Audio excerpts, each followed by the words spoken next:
జగన్మోహన్ రెడ్డి గారు ప్రజలతో రేపు జరగబోయేటువంటి 2024 ఎన్నికల కురుక్షేత్రంలో తన అర్జునుడిని ఈ యుద్ధంలో రాబోయేటువంటి ఎన్నికల కురుక్షేత్రంలో ఈ 5 ఏళ్లు ప్రజా శ్రేయస్సే లక్ష్యంగా పనిచేసినటువంటి నాకు ఈ రాష్ట్ర ప్రజానీకమే ఈ జగన్మోహన్ రెడ్డి గారి ప్రభుత్వం వల్ల ఏ గడపలో అయితే ఏ కుటుంబానికైతే మేలు జరిగిందో మేలు జరిగినటువంటి ప్రతి కుటుంబం అలాగే వైఎస్ఆర్ కాంగ్రెస్ పార్టీ ప్రతి కార్యకర్త శ్రీకృష్ణుడిలా తనకు అండగా ఉండి నడిపించమని రేపు జరిగేటువంటి కురుక్షేత్రంలో కౌరవుల్లాగా కుట్రలతో కుతంత్రాలతో ప్రజల మనసులను గెలవటం కంటే కూడా ఓట్లు పోగేసుకుని కూటమి ద్వారా కౌరవ సైన్యంలాగా మందిగా వస్తున్న వారిని మట్టి కరిపించటానికి నాకు అండగా ఉండండి శ్రీకృష్ణులాగా అని చెప్పని ఆయన మాట్లాడుతుంటే ఆయన ప్రజల్ని వేడుకుంటూ ప్రజల్ని అడుగుతూ ఉంటే జనసేన పార్టీ అధ్యక్షుడు పవన్ కళ్యాణ్ గారు ఒక జంపింగ్ జపాంగ్ని పెద్ద వీరుడిగా సూర్యుడిగా పోటుగాడిగా ఊహించుకుని అతను పక్కన పెట్టుకుని మాట్లాడతాడు. అర్జునుడైతే ద్రౌపదిని కాపాడాలంటాడు. అర్జునుడికి ద్రౌపదికి బంధం ఏంటో సంబంధం ఏంటో కూడా వీరికి తెలియదు. సరే పోతే పోయింది. చెల్లెల్ని తిట్టిస్తున్నాడు జగన్మోహన్ రెడ్డి గారని మాట్లాడతాడు. అయ్యా పవన్ కళ్యాణ్ గారు కుటుంబ బంధాల గురించి మానవ సంబంధాల గురించి కుటుంబ జీవితం గురించి ఇక మీ దగ్గర ఈ ప్రపంచం నేర్చుకోవాలంటే ఇంతకన్నా హాస్యాస్పదం ఏముంది పవన్ కళ్యాణ్ గారు? జనరంజక నటుడు 2009లో ప్రజారాజ్యం పార్టీ పెట్టినటువంటి మెగాస్టార్ చిరంజీవి గారు కేంద్ర మంత్రిగా కాంగ్రెస్ పార్టీ రాజ్యసభ సభ్యుడిగా కాంగ్రెస్ ప్రభుత్వంలో మన్మోహన్ సింగ్ గారి ముఖ్యమంత్రిగా ఉన్నటువంటి కాంగ్రెస్ ప్రభుత్వంలో కేంద్ర మంత్రిగా ఆయన ఉంటే సాక్షాత్తు చిరంజీవి గారికి తోడబుట్టినటువంటి తమ్ముడుగా మీ పాత్ర ఏంటి? మీరేం చేశారు? ఎంత అవమానించారు? మీరు చంద్రబాబు నాయుడికి మోడీకి ఓట్లు వేయమని చెప్పని కాంగ్రెస్ పార్టీని నాశనం చేయమని చెప్పని మీరు మాట్లాడితే చివరికి ఏం చేయలేని స్థితిలో చిరంజీవి అభిమాన సంఘం మీటింగ్ అదే రోజు పెట్టుకుని వాళ్ళు చెప్పుకోవాల్సిన పరిస్థితి. రామ్ చరణ్ గారు, మా బాబాయికి మా నాన్నకి ఏం సంబంధం లేదు, మన ఫ్యాన్స్ వేరు, మనం అందరం కూడా కాంగ్రెస్ లైన్లో ఉండాలని చెప్పి చెప్పుకోవాల్సినటువంటి పరిస్థితి. మీరు అన్నల గురించి బంధుత్వాల గురించి బంధాల గురించి ఇంత పచ్చి స్వార్థంగా మీరు రాజకీయాల కోసం అన్నగారు ఎక్కడున్నాడు, అన్నగారు ఏం చేస్తున్నాడు, అన్నకి అవమానం కదా, చిరంజీవి గారికి నేను మాట్లాడే భాష నేను వేసే గంతులు చిరంజీవి గారికి తలదించుకునే పరిస్థితి కదా అని చెప్పని ఆలోచన లేనటువంటి మీరు బంధాల గురించి బంధుత్వాల గురించి మాట్లాడుతున్నారు. ఇక షర్మిలమ్మ గారి గురించి చెప్తున్నారు. ఎవరి షర్మిలమ్మ గారు? అన్నతో విభేదించి ఇవాళ అన్నగారి శత్రువులతో చేతులు కలిపి 10 ఏళ్ల క్రితమేమో మా కుటుంబాన్ని చిన్నాభిన్నం చేస్తున్నారు, నా తండ్రి ద్వారా అధికారాన్ని పొంది నా తండ్రితో సహా మా కుటుంబాన్ని ఇబ్బందులు పాలు చేస్తున్నారు. అన్యాయంగా అక్రమంగా కేసులు కట్టి మమ్మల్ని బజారు పాలు చేస్తున్నారు అని చెప్పి మాట్లాడినటువంటి ఆవిడ ఇవాళ అదే జెండా మోసే స్థితిలో అది ఆవిడది ఏ రకమైనటువంటి నడవడిక? జెండా మోయటమే కాకుండా ఇవాళ బజారుకి ఎక్కి సొంత అన్నని ఏ రకంగా మాట్లాడుతుందో ఆవిడ. మరి మాట్లాడినప్పుడు యుద్ధంలోకి వచ్చిన తర్వాత అన్నని దూషిస్తున్నప్పుడు అన్న సైన్యం ఏం చేస్తారు? ఆఖరికి పవన్ కళ్యాణ్ గారి యొక్క మనుషులు, పవన్ కళ్యాణ్ గారిని ఫాలో అయ్యేటువంటి ఫ్యాన్స్ కానీ చిరంజీవి గారు జగన్మోహన్ రెడ్డి గారిని కలవటానికి వస్తే సినిమా పరిశ్రమ గురించి ఇవన్నీ తిట్టారు. మీరు చెప్పేటువంటి మీ జనసైన్యమా జనసైకుల ఏంటిది? అది జనసైకుల జనసైన్యమా? వాళ్ళెవరు? ఎన్ని చిరంజీవిని దూషించారు? అప్పుడు మీ నోరేమైంది? ఒక్క మాట అరే ఎదవల్లారా మా అన్నయ్యరా తిట్టబాకండ్రా అని ఒక్క మాట మాట్లాడావా? మాట్లాడకపోగా ఇవాళ సన్నాయి నొక్కులు పత్తిత్తు కబుర్లు మాట్లాడుతున్నారు. ఇక నీతులు మీ దగ్గర నుంచి చెప్పాలి. మీరేం మాట్లాడారు పవన్ కళ్యాణ్ గారు? నువ్వు ముఖ్యమంత్రి అవ్వాలి, నువ్వు ముఖ్యమంత్రి అవ్వాలి, మా ప్రాణం పెడతాము, మేము చచ్చిపోతాము అని చెప్పని ఏ రంగం వేస్తున్నటువంటి మీ వాళ్ళందరినీ కూడా అరే మనకి సీన్ లేదురా, మీరు మనం పల్లకి మోయటమేరా, మనం ముఖ్యమంత్రి అవ్వలేము, నేను ఎమ్మెల్యేని అవ్వలేను, మీరు ఆగండి అని చెప్పని ఇట్లాంటి స్థైర్యాన్ని చంపే మాటలు మాట్లాడేవాడిని ఏమంటారు భారతంలో? యుద్ధం చేయాల్సిన వాడిని, యుద్ధానికి సిద్ధమైనటువంటి వ్యక్తుల్ని మానసిక స్థైర్యాన్ని చంపేవాడిని ఏమంటారు? శల్యుడు అంటారు. నవయుగ భారతంలో, కలియుగ భారతంలో శల్యుడి పాత్ర పవన్ కళ్యాణ్ పోషిస్తున్నాడని మాట వాస్తవమా కాదా? యుద్ధం చేస్తున్నట్టే అంటే యుద్ధానికి సిద్ధమైనటువంటి జన సైనికుల్ని నిర్వీర్యం చేస్తూ వాళ్ళ మానసిక స్థితిని చంపేస్తూ వాళ్ళ ధైర్యాన్ని చంపేస్తున్నటువంటి అండి ఇవాళ కలియుగ శల్యుడు నువ్వు. నాడు కర్ణుడి ధైర్యాన్ని నిర్వీర్యం చేయడానికి ప్రయత్నం చేసిన శల్యుడు ఇవాళ మీ పార్టీ కార్యకర్తల్ని స్థైర్యాన్ని యుద్ధం చేద్దామని రెడీ అవుతుంటే ఆయుధాలను పక్కన పడేయండి, మనం పల్లకి మొయ్యాలి, మన చేతిలో ఆయుధాలు కాదు, మన చేతిలో పల్లకి పట్టి ఉండాలి, పల్లకి కమ్మి ఉండాలని చెప్పి చెప్తున్నాడు. నువ్వు శల్యుడితో కదా శల్యుడు. మరి నువ్వు శల్యుడివి కాబట్టి అర్జునుడు అంటే నువ్వు పోల్చుకుంటున్నావు. అర్జునుడికి శల్యుడికి పోల్చుకున్నప్పుడు నీకు బాధ కలుగుద్ది. ఆ బాధతో మాట్లాడేటువంటి మాటలు. అట్లాగే ఆ పక్కన కూర్చున్న అతను ఒకటి మాట్లాడతాడు.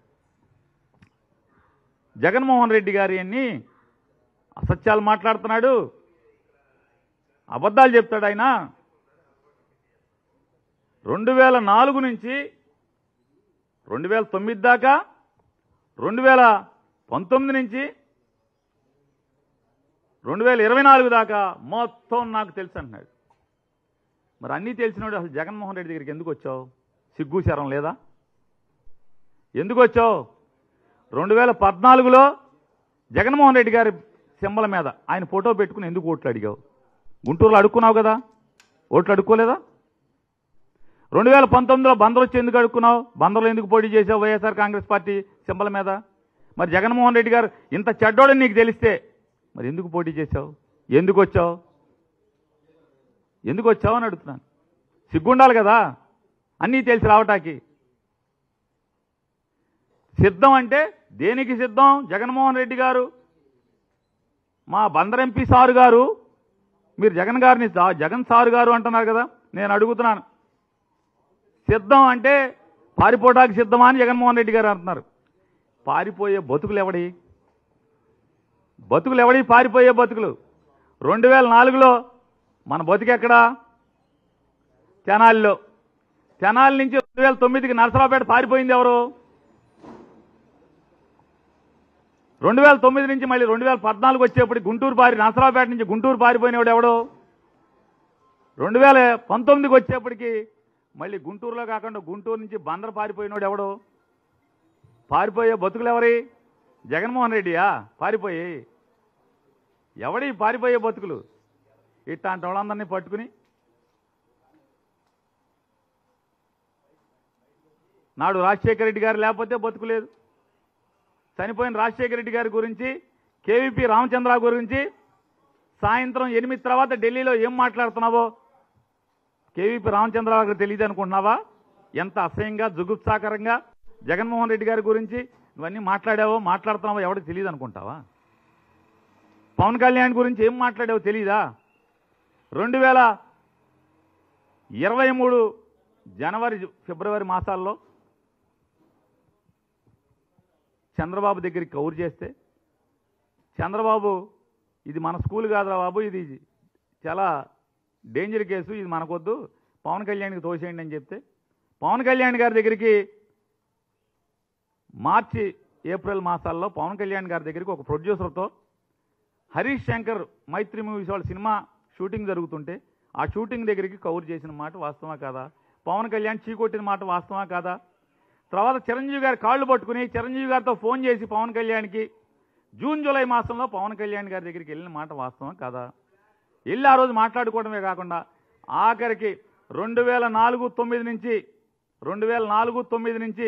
9 మధ్యలో ఇవాళ డయాస్ మీద పవన్ కళ్యాణ్ గారి పక్కన కూర్చున్నటువంటి నాదెండ్ల మనోహర్ గారు ఎంత కాల్చుకు తిన్నావు, ఎంత ఏడిపించావు, నాదెండ్ల మనోహర్ని ఎంత బజార్కి ఇచ్చి రచ్చ చేస్తే ఈ రోజుకి నాదెండ్ల మనోహర్ గారు నిజంగా నువ్వు కాళ్ళు పట్టుకుంటే కదా ఆయన కరిగింది. చిరంజీవి గారు నాదెండ్ల మనోహర్ గారికి ఫోన్ చేసి ఇట్లా బాలసౌర్ వస్తాడు, బాలసౌర్ని క్షమించేయమని చెప్తే కదా బాలసౌర్ని నాదెండ్ల మనోహర్ క్షమించగట్టే కదా. ఇన్ని సర్కస్లు, ఇన్ని పిల్లి మొగ్గలేసి ఇవాళ ఈ రకమైన మాటలు మాట్లాడతాం. పోతే పోయావు, రాజకీయాలు కావాలి, లేకపోతే ఇంకోటి కావాలి.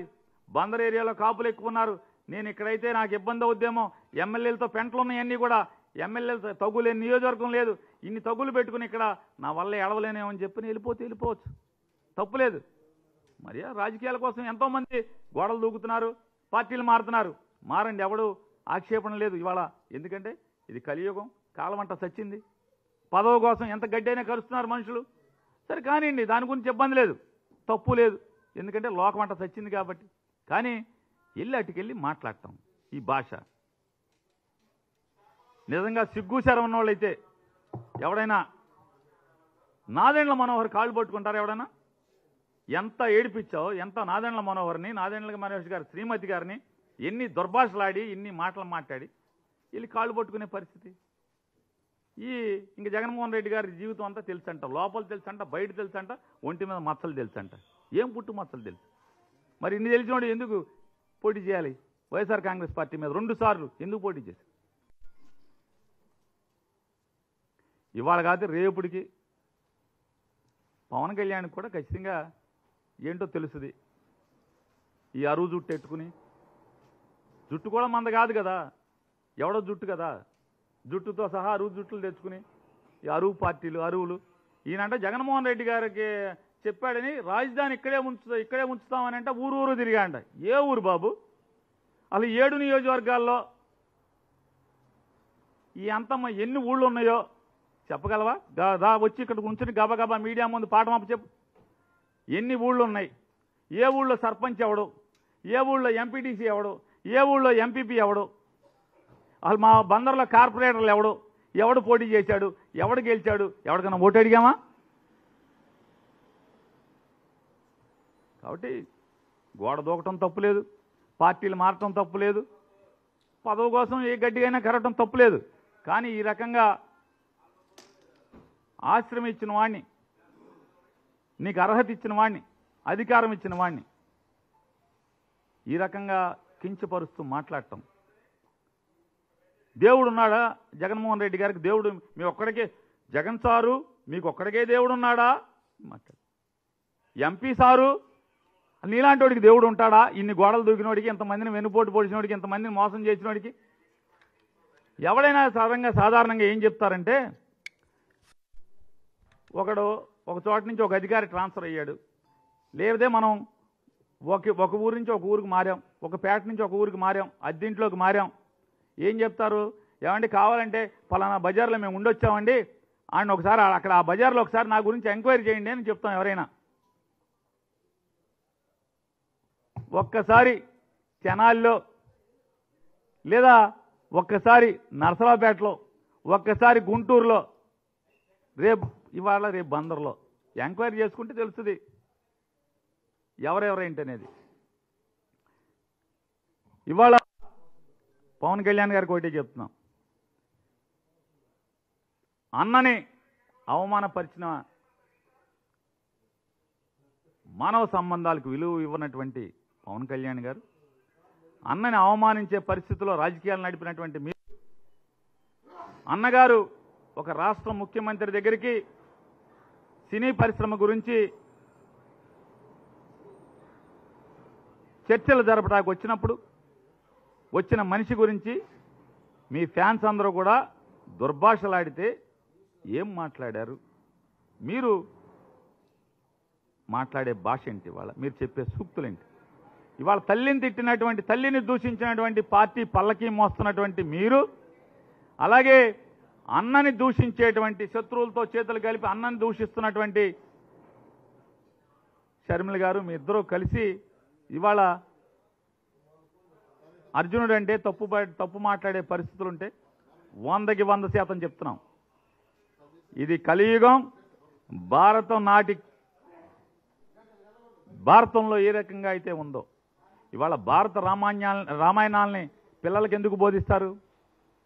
ఎందుకంటే దాంట్లో మంచిని చూసి మోటివేట్ అవ్వమని చెప్పని. ఖచ్చితంగా నేడు కలియుగం ఏది.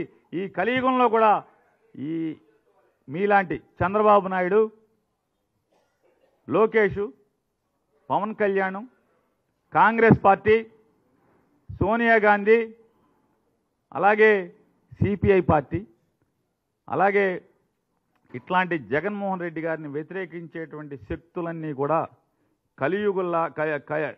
కౌరవుల్లాగా, ఇవాళ కలియుగ కౌరవుల్లాగా జగన్మోహన్ రెడ్డి గారి మీద దాడి చేస్తుండే.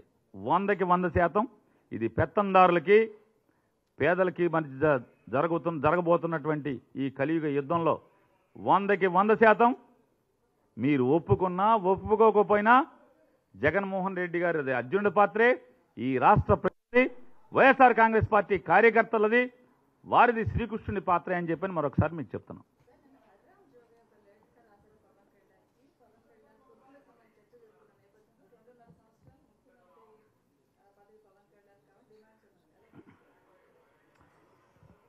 ఇప్పుడు నేను చూసేదే ఉంటుందండి, హరిరామ జోగి గారు తిప్పలు పడతా ఉన్నాడు, కాపులను మోసం చేయొద్దు పవన్ కళ్యాణ్ గారు, కాపులు అమాయకులు, కాపులు మోసం చేయొద్దు అని ఆయన తిప్పలు పడుతున్నాడు. అది ఆయన గోల, మా వైఎస్ఆర్ కాంగ్రెస్ పార్టీకి సంబంధించిన గోల కాదు. ఆయన కులపరంగా మాట్లాడుతున్నాడు. ఏమని?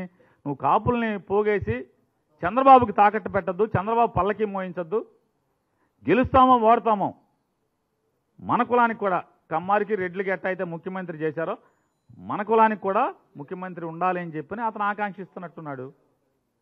ఎవరు? హరిరామజోగి గారు. ఆ ఆకాంక్షను ఒప్పుకుంటాడా లేదా?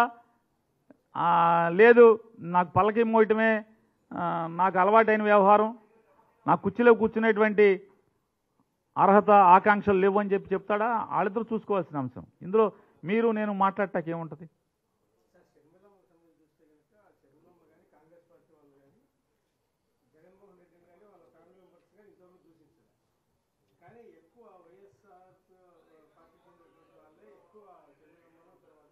సార్, మీ అంతరాత్మకి తెలుసు, దూషిస్తున్నారా, దూషించట్లేదా, అవమానపరుస్తున్నారా, అవమానిస్తున్నారా లేదా అనేది మీ అంతరాత్మకి తెలుసు. దాని గురించి ఓకే, మేము దాన్ని ప్రస్తావించి మాట్లాడట్లేదు. ఒక రాజకీయ పార్టీగా జెండా మోసేటువంటి, అభిమానించేటువంటి ఏ కార్యకర్త అయినా పార్టీని తోలనాడితే, పార్టీని విమర్శిస్తే, పార్టీని ద్వేషిస్తే ఖచ్చితంగా దానికి లీడర్ చెప్పాల్సిన అవసరం లేదు. లీడర్ ఆగమన్నా ఆగరు ఎవరు కూడా. వారు జరిపేది యుద్ధం వారు చేస్తుంటారు. కాబట్టి దాని గురించి మీరు చెప్పేటువంటి, అంటే మీకు తెలిసి కూడా ఎవరు దూషించలేదు, కాంగ్రెస్ పార్టీ దూషించలేదు, ఇవన్నీ కూడా మీరు అడిగేది కూడా అసత్యమైన ప్రశ్నే. మీకు కావాలంటే ఇప్పుడు టైం లేదు, టైం ఇస్తే మీ పేరు చెప్పట్లా. ఎందుకంటే విలేకరుల మధ్య మా పేరు చెబుతాం ఎందుకయ్యా, పైనుంచి మా ఓనర్లు తిడుతున్నారని చెప్తున్నారు. మీ పేరు చెప్పట్లా, మీకు ఇస్తాను. కాంగ్రెస్ పార్టీ గడిచిన 4 సంవత్సరాలుగా కాదు, జగన్మోహన్ రెడ్డి గారు అపోజిషన్లో ఉన్నప్పుడు కూడా పోనీ ముఖ్యమంత్రిగా ఉన్నారంటే పోనీ దూషించారంటే అర్థం ఉంది. జగన్మోహన్ రెడ్డి గారు ప్రతిపక్ష నాయకుడిగా ఉండగా కూడా కాంగ్రెస్ పార్టీ ఏ రకంగా దూషించిందో, కాంగ్రెస్ పార్టీ నాయకులు అని చెప్పుకుంటున్న వాళ్ళు జగన్మోహన్ రెడ్డి గారి మీద ఎంత దూషిస్తూ ద్వేషంతో మాట్లాడారో ప్రతిదీ మీకు వీడియోల పరంగా ఇస్తాం. అరే దూషణే చెప్తున్నా, ఆరోపణగా దూషించడమే, దూషించేదే. ఆరోపణ అంటే ఏంటండి? జరుగుతున్నటువంటి రాజకీయ నిర్ణయాలు, తీసుకున్న రాజకీయ నిర్ణయాలు, ప్రజల పక్షాన మాట్లాడేటువంటి భరోసా మాటల్లో తప్పులుంటే ప్రశ్నించు, కానీ దూషిస్తమే, వ్యక్తిగత విమర్శలే. మీకు కావాలంటే ఇస్తానని చెప్తున్నాను. ఇప్పుడు యుద్ధంలో సార్ యుద్ధం ఇది కలియుగం అని, ఎన్నికల రణరంగం ఇది. ఎన్నికల్లో కత్తులు పెట్టి పొడుచుకోరు కానీ మాటలతో పొడుచుకుంటారు. మాటలతో పొడుచుకునేది మీకు తెలుసు. ఆ మాటలతో పొడుచుకునేవన్నీ కూడా చిత్రీకరించేది మీరే. వెనకటికి సినిమాల్లో, మన పాత సినిమాల్లో బాణం వేస్తే బాణం అట్ట ఆకాశంలో వచ్చేదంతా చూపించినట్టుగా చూపించేది మీరే. అవతలకు మాటలు గుచ్చుకున్నప్పుడు యువతల మాట వేస్తే మాట వేస్తారు, వేయకుండా ఎట్లా ఉంటారు? జరుగుతుంది కదా, జరుగుతుంది. ఏం మాట్లాడుతున్నాడు ఇప్పుడు? మీరు అన్ని అసలు కాంగ్రెస్ పార్టీ చాలా పద్ధతి గల పార్టీ.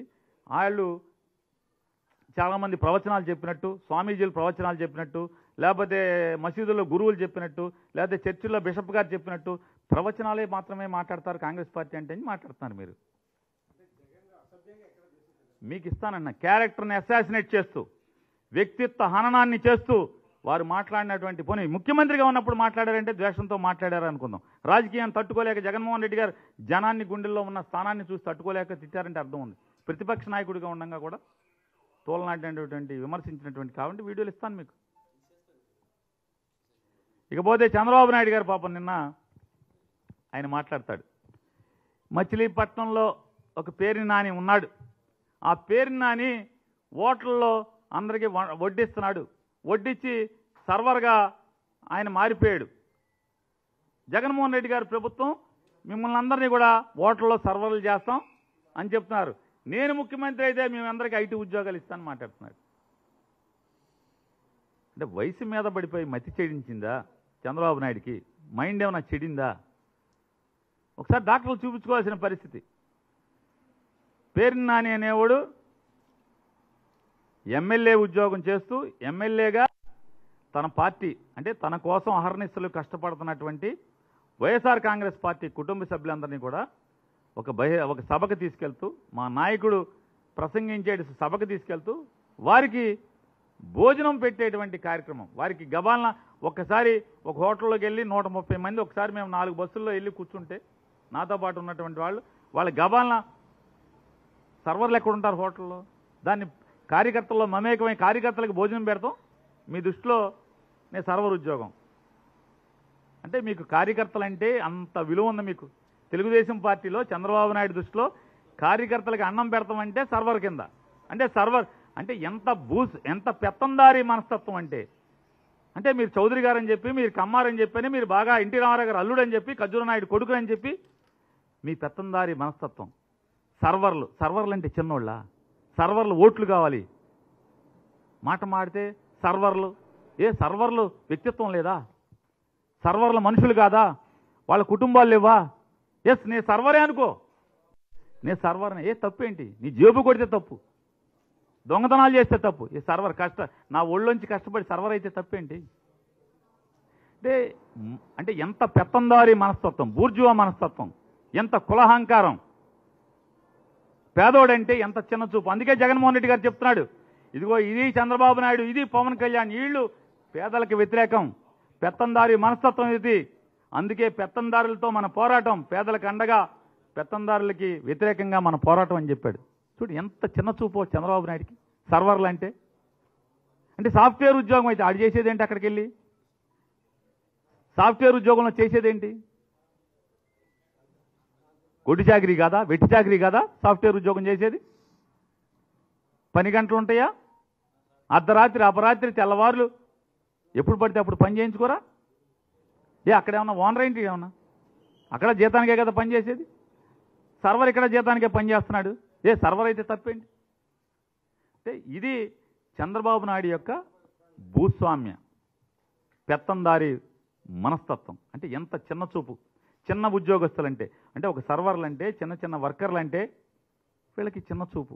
కాబట్టి ఇట్లాంటి మనస్తత్వం ఉన్నటువంటి అయ్యా కార్యకర్తలారా, చంద్రబాబు నాయుడు మనసులో కార్యకర్తలకు ఏ పాటి విలువ ఉంది, అట్లాగే ఈ సమాజంలోని చిన్న చిన్న జీవితాలు అనుభవిస్తున్నటువంటి వారికి ఎంత విలువ ఉందో ఒక్కసారి చూసి రేపు 24 జరుగుతున్నటువంటి ఎన్నికల కురుక్షేత్రంలో కాల్చి వాత పెట్టి ఇట్లాంటి పెత్తందారి మనస్తత్వంలోని కుర్చీలో కూర్చొనివ్వద్దని మనస్ఫూర్తిగా మేము కోరుకుంటున్నాను.